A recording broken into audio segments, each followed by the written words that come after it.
बड़े फैसलों में उलझन होना आम बात है। तो चलिए एक पावरफुल रूहानी तरीका जानते हैं। हम सबकी जिंदगी में ऐसा मोड़ आता है जब सही रास्ता चुनना बहुत मुश्किल लगता है।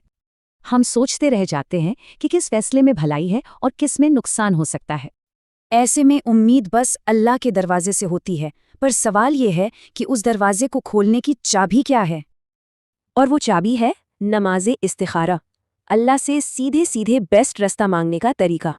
और सबसे अच्छी बात यह है कि इसका तरीका बहुत ही सीधा और आसान है।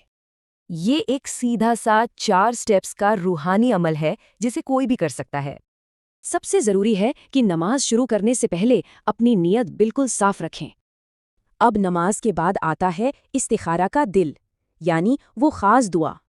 इसी दुआ से हम अपनी उलझन सीधे अल्लाह के सामने रखते हैं और मदद मांगते हैं। दुआ की शुरुआत ही अल्लाह के इल्म और कुदरत को मानते हुए होती है।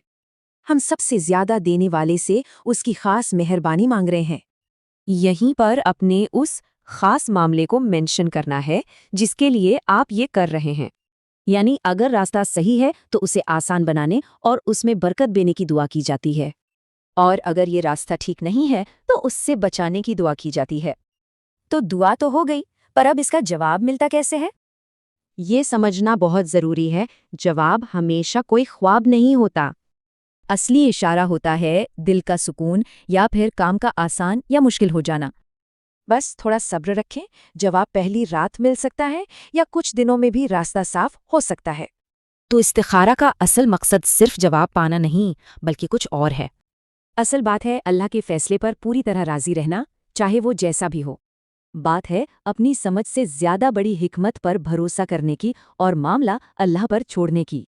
क्योंकि जब फैसला अल्लाह पर छोड़ देते हैं तो दिल को एक ऐसा सुकून मिलता है जो कहीं और नहीं मिल सकता।